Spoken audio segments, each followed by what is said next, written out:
Pekerja Tangan Tuhan. Refleksi pagi 1289. Apa janji Tuhan kepada orang yang baik dan benar di matanya? Mari dengarkan petunjuk Tuhan di Amsal 12 ayat 21. Orang baik tak akan kena musibah, orang jahat akan selalu kena susah. Saudara-saudara, seorang yang baik dan benar di mata Tuhan akan berkenan di mata Tuhan, dan Tuhan akan menyertai setiap langkah kehidupannya. Baik suka maupun duka yang dialaminya bukanlah musibah di mata Tuhan, tetapi itu adalah pekerjaan tangan Tuhan yang mendewasakan imannya. Itu pasti semuanya bertujuan baik, walaupun untuk sesaat orang yang berkenan di mata Tuhan itu terlihat menderita. Sebaliknya, orang yang jahat di mata Tuhan akhirnya akan selalu mengalami kesusahan karena Tuhan tidak berkenan kepadanya. Saudara-saudara, penyertaan Tuhan pasti ada bagi mereka yang mau hidup dalam ketaatan kepada Tuhan, karena tangan Tuhan akan mengatur jalan kehidupan orang itu, sehingga apapun yang terjadi dalam kehidupannya itu bukanlah musibah, tetapi itu adalah pekerjaan tangan Tuhan. Hanya saja seringkali kita tidak menyadari kerja tangan Tuhan itu. Kita kemudian malahan sering mengeluh kepada Tuhan, ataupun kita menjadi iri terhadap orang jahat yang hidupnya terlihat sejahtera. Marilah kita selalu mengingat bahwa tangan Tuhan yang penuh dengan anugerah itu akan selalu menuntun bila kita mau selalu taat. Ingatlah bahwa Tuhan itu selalu baik dan segala sesuatu ada di bawah kuasa-Nya.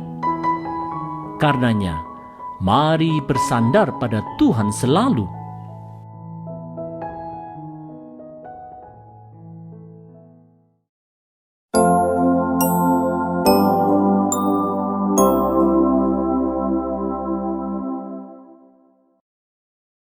Menghindari dusta dengan berkata benar. Refleksi pagi 1290. Bagaimana sikap Tuhan terhadap mereka yang suka berdusta?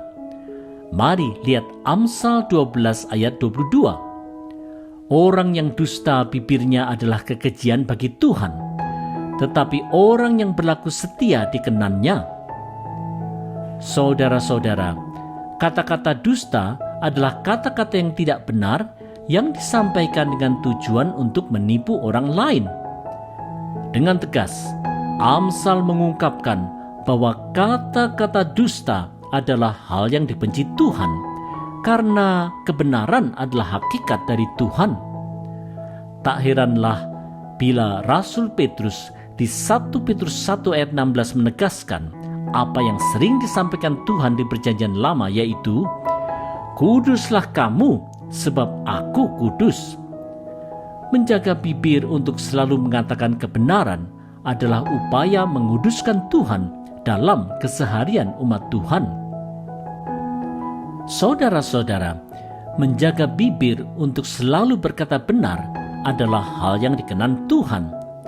Hal ini tentu saja tidaklah mudah untuk dilakukan karena adanya berbagai motivasi jahat yang sering menggerogoti hati orang percaya. Motivasi itu bisa berupa keinginan untuk cepat kaya, ambisi menduduki jabatan tinggi, iri keberhasilan orang lain, dan banyak motivasi lain yang tidak benar. Segala motivasi tidak benar itu kemudian menggerogoti iman kita seperti ribuan rayap yang menggerogoti kayu tiang rumah, sehingga akhirnya runtuhlah kesaksian iman kita. Ini tentulah harus dihindari.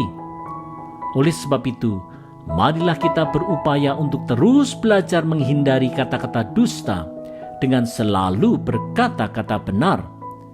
Ayo hindari dusta dan mari belajar berkata benar.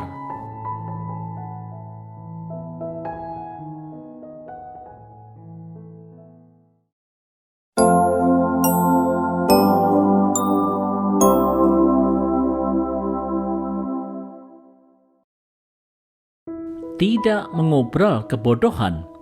Refleksi pagi 1291. Di dalam Amsal, yang disebut dengan orang bijaksana adalah orang yang berpikir dan bertindak atas dasar takut akan Tuhan.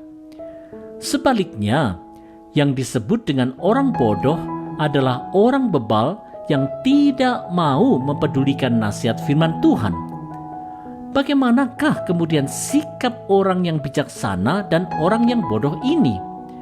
Mari dengar Amsal 12 ayat 23. Orang bijaksana tidak menonjolkan pengetahuannya. Orang bodoh mengobrolkan kebodohannya. Saudara-saudara, di dalam hikmat Tuhan, seorang yang bijaksana akan berupaya untuk menyampaikan apa yang dikehendaki Tuhan pada waktu yang tepat dan tidak sembrono dalam berkata-kata. Tidak demikian dengan orang yang bodoh. Di dalam kesombongan, ia akan mengobrol kata-kata kosong.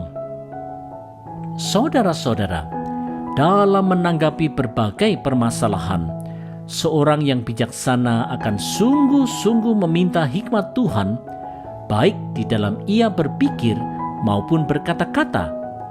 Ia tidak akan membiarkan kesombongan, emosi diri ataupun ambisi dirinya untuk menguasainya, sehingga ia menjadi lupa diri dan bertindak bodoh. Ia mau untuk mendengarkan berbagai nasihat dan mempertimbangkannya dengan seksama.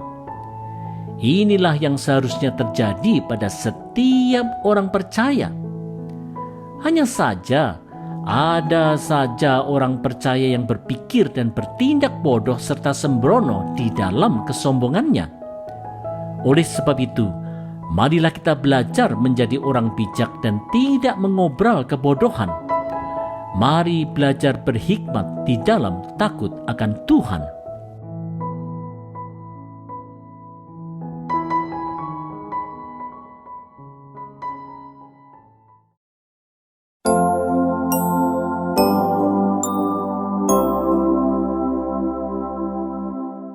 Rajin di dalam Tuhan. Refleksi pagi 1292. Apa yang dikatakan Amsal tentang orang rajin yang suka bekerja keras serta orang yang berwatak malas? Mari simak pelajaran yang disampaikan oleh Amsal 12 ayat 24. Tangan orang rajin memegang kekuasaan, tetapi kemalasan mengakibatkan kerja paksa. Saudara-saudara, sikap rajin yang dilakukan di jalan Tuhan adalah sikap yang benar di mata Allah, karena ini adalah sikap bertanggung jawab terhadap segala talenta yang Tuhan sudah anugerahkan kepadanya. Di dalam anugerah Tuhan pula, Tuhan akan memberikan tanggung jawab dan kekuasaan yang lebih besar karena seseorang terbukti setia. Tidaklah demikian dengan orang yang berwatak malas. Walaupun banyak hal baik di mata Tuhan yang ia bisa lakukan, ia tidak mau melakukannya. Saudara-saudara, sikap rajin dan setia untuk melakukan hal yang berkenan di mata Tuhan adalah sikap yang harus dikembangkan di dalam diri setiap orang percaya. Sebaliknya, sikap malas adalah sikap yang harus ditinggalkan. Meskipun demikian, kita harus menyadari bahwa sikap rajin yang dilakukan untuk hal-hal yang jahat di mata Tuhan adalah sikap yang dibenci Tuhan. Oleh sebab itu, marilah kita mawas diri dengan segala yang kita pikirkan dan lakukan dengan rajin. Apakah kita melakukannya di jalan Tuhan atau tidak? Bila kita tahu bahwa kita sedang melakukan sesuatu di jalan Tuhan, rajinlah terus dalam mengerjakannya. Bila tidak, mari kita bertobat dan mengevaluasi kembali kehidupan kita. Rajinlah untuk hal yang benar. Itu baru betul